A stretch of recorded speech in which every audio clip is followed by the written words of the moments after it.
Hello, good morning ആൾ. ഇന്ന് സ്കൂളെല്ലാം അടച്ചു കേട്ടോ. സ്കൂളെല്ലാം അടച്ച് വെക്കേഷനൊക്കെ സ്റ്റാർട്ട് ചെയ്തു. അപ്പോൾ ഞാൻ വിചാരിച്ചു കുറച്ചധികം ബദാം ഇരിപ്പുണ്ടായിരുന്നു. അപ്പോൾ അത് കേട് ഒന്നും ആകാതിരിക്കാൻ വേണ്ടി ഞാൻ കുറച്ച് നല്ലോണം വാഷ് ചെയ്ത് വെയിലത്തിട്ട് ഉണക്കിയെടുത്ത് സൂക്ഷിക്കാമെന്ന് വിചാരിച്ചു. പിന്നെ കുറച്ച് നാൾക്ക് ശേഷം മഴ അല്ലേ, ഇപ്പം നല്ല വെയിലൊക്കെ വന്നിട്ടുണ്ട്. അപ്പോൾ ഞാൻ കുറച്ച് തുണിയൊക്കെ ഉണക്കാനിട്ടു.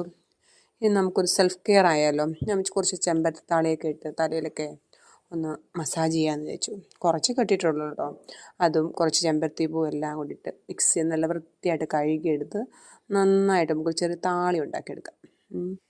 കുറേ നേരമായിട്ട് പ്രസ് ചെയ്യണം. കുറച്ച് വെള്ളവും കൂടി ഞാൻ ആഡ് ചെയ്തിട്ട് നല്ല വൃത്തിയായിട്ട് ലിക്വിഡ് ആക്കിയിട്ടുണ്ട്. ഇനി മോളുടെ തലയിലൊക്കെ നല്ലോണം പുരട്ടി കൊടുത്തു.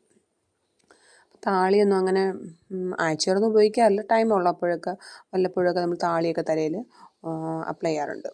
മോളുടെ ഏകദേശം കഴിഞ്ഞു. പെട്ടെന്ന് തന്നെ കുളിക്കാൻ, തണുപ്പൊക്കെ ആയതുകൊണ്ട് പെട്ടെന്ന് തന്നെ മോളെ കുളിക്കാൻ പറഞ്ഞു വിട്ടു. ഇനി കുറച്ച് ബാക്കിയുണ്ടായിരുന്നു, അതെല്ലാം കൂടെ ഞാൻ എൻ്റെ തലയിലും പുരട്ടി വെച്ചു. ഓക്കെ, അപ്പോൾ ഇന്നത്തെ വീഡിയോ ഇത്രയേ ഉള്ളൂ കേട്ടോ. എല്ലാവരും സബ്സ്ക്രൈബ് ചെയ്യാൻ മറക്കല്ലേ, ലൈക്ക് ചെയ്യണം, കമൻറ്റും ചെയ്യണം കേട്ടോ. Okay, thank you. Happy Onam to all. ഇനി എല്ലാവരും ഓണത്തിൻ്റെ പ്രിപ്പറേഷനൊക്കെ ആയിരിക്കും. ഇനി കുറച്ച് വീഡിയോസ് ഓണത്തിൻ്റെ പ്രിപ്പറേഷനൊക്കെ ഇട്ടുള്ള വീഡിയോസ് ഞാനിടാം. Okay, thank U.